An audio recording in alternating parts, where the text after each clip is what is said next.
So Joe Biden pardons his son, Hunter Biden. No jail, nothing like that. He gives a pardon to his son. Are we upset by this? Do we feel that's the biggest issue? The fact that he issued a pardon to his own son? Is that really it? Or is it all the lying and all the, nope, won't happen. Nope, never give him a pardon. Nope, won't happen. Over my dead body. Nope, ain't gonna happen. White House press secretary constantly reconfirming Joe is not gonna give a pardon. Not gonna happen. Now, oh, you know what? As a matter of fact, we actually have video of it. Let's talk about the Biden pardon of Hunter Biden, criminal. Now, again, I want to specify here, there's so much deeper things happening with this than just the pardon. If we look at it from a position of, well, he pardoned his son, it's kind of easy to just scratch it off. Like, well, who wouldn't do that? It's really not a big deal. We probably shouldn't get our panties in a knot over a father, a lame duck president on his way out, 80-something years old, cognitively in decline every second of the day, gives a pardon to his criminal son.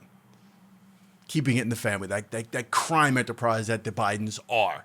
That's not the thing. There's so much more. We've got. I want to show some of the footage of doing her. Nope, not going to happen. Nope, not going to happen. Just so we can look at that. And then also I want to get into Mike Benz, Cyber Benz, who takes an interesting look at this as well. And he's been doing this for over a year now, relating the idea that Hunter Biden is a CIA operative. That whole Burisma thing, all of that is CIA related. We're going to get into it. Time to Talk podcast. It's Monday, December 2nd. Let's get into it. First, let's watch this. Let's watch this lovely amount of this compilation of no's regarding whether or not a Biden whether Joe would ever give a pardon to Hunter.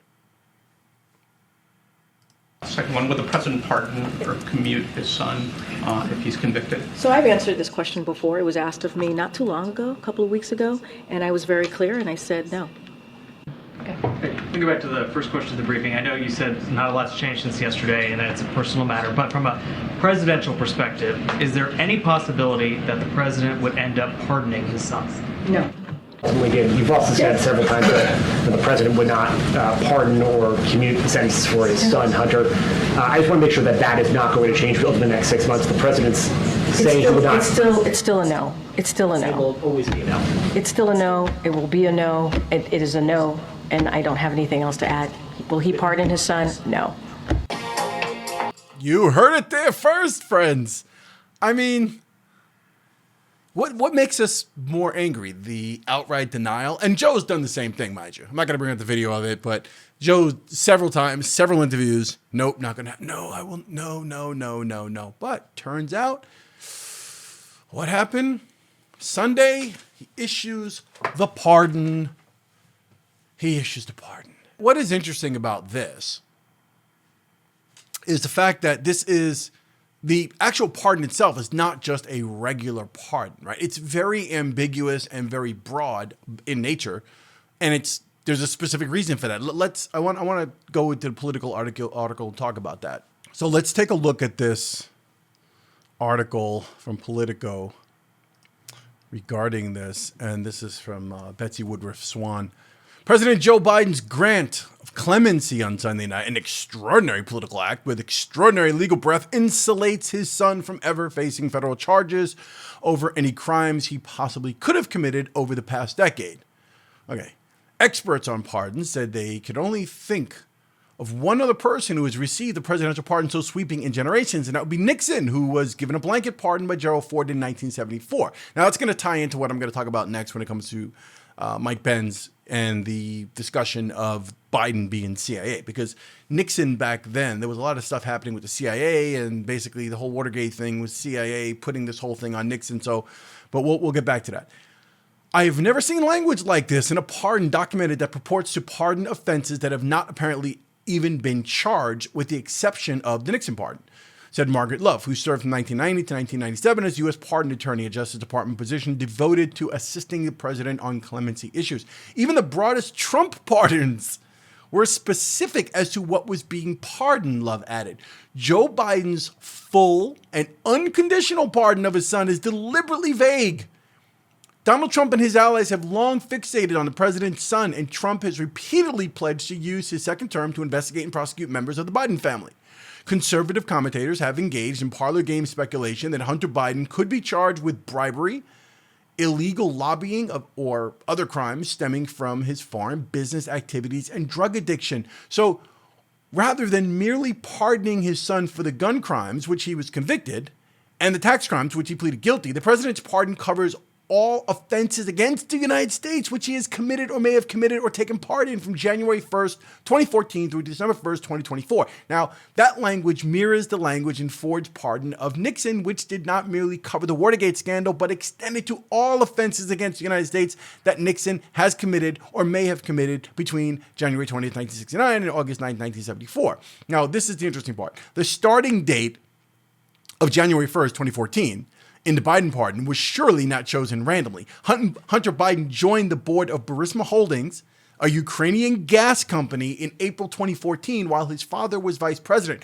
Republicans have accused the younger Biden of illegally profiting off his position on that board, which we know he actually has. And that story has been meted out throughout all over alternative and independent journalism. You can look for that and you'll find plenty of data on Hunter Biden and his connections with Burisma, which brings me to probably what I consider the most interesting part about this, and that's Mike Benz's reporting on this. Let's get into that.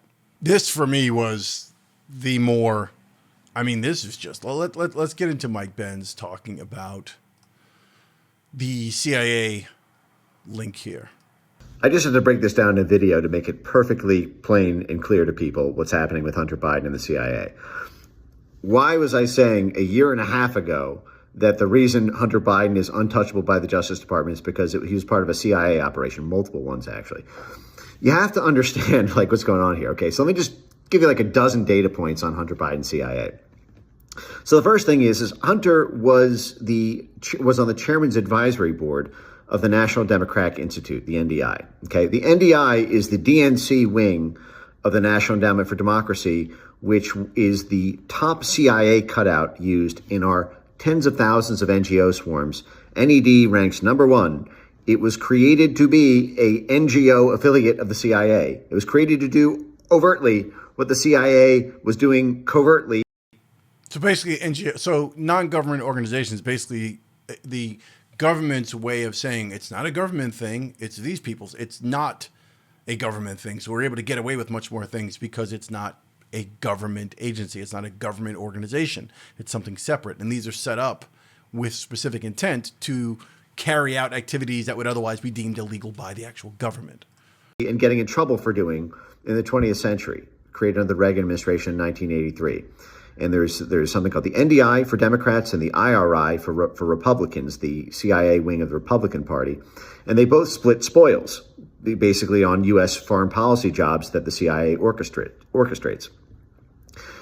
You don't get to be part of the chairman's advisory committee of the NDI unless you are CIA linked or CIA vetted. It is a CIA. It's a Congo, except it's a Congo, if you will. NGOs, government organized, non-governmental organizations. This is a CIA organized non-Conco, a CIA organized non-CIA organization. Okay, it's the CIA.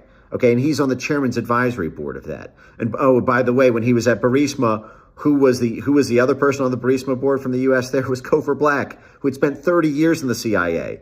Cofer Black was Mitt Romney's Sherpa to the intelligence community during his presidential run in 2012. And you know what?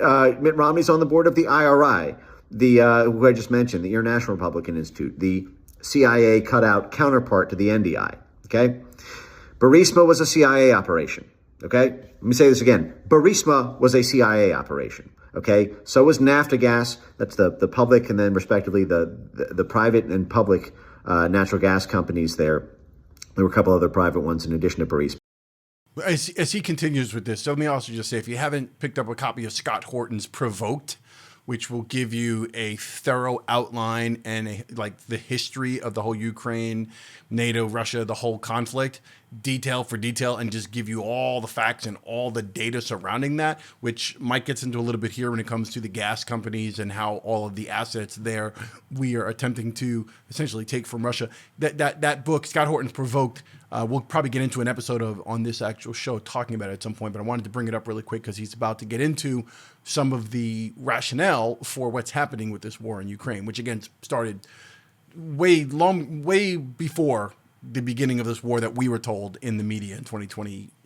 But the CIA was trying to break down Gazprom and swing the gas market from Russia to NATO. Okay? They've been trying to do this for 16 friggin' years. It's been an in-process CIA, State Department, Pentagon project for 16 friggin' years. Okay? They were trying to capacity build Burisma and shift its board to make it U.S. controlled. They're doing the same thing simultaneously with Naftogaz, the feeder that Burisma feeds into. You can even read about the power struggle between George Soros and Vladimir Putin for control over Naftogaz, the state-owned titan that has been the privatization prize of the IMF. That was part of the reason that we overthrew the Ukrainian government in 2014, is to privatize those assets because we knew that we were going to be cutting Russia off. So the Western stakeholders wanted to profit from this $1 trillion windfall if Russia could be kicked out of the European energy market.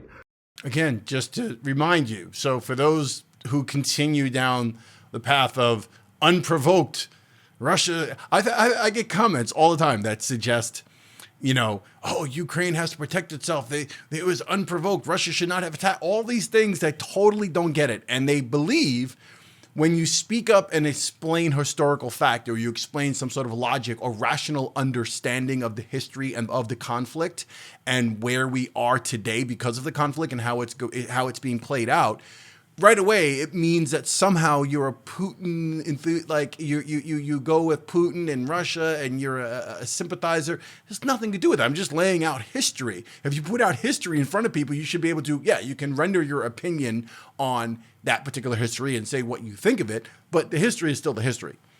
So this is common activity for the Central Intelligence Agency, which was created by corporate lawyers in 1947 as its first class, okay?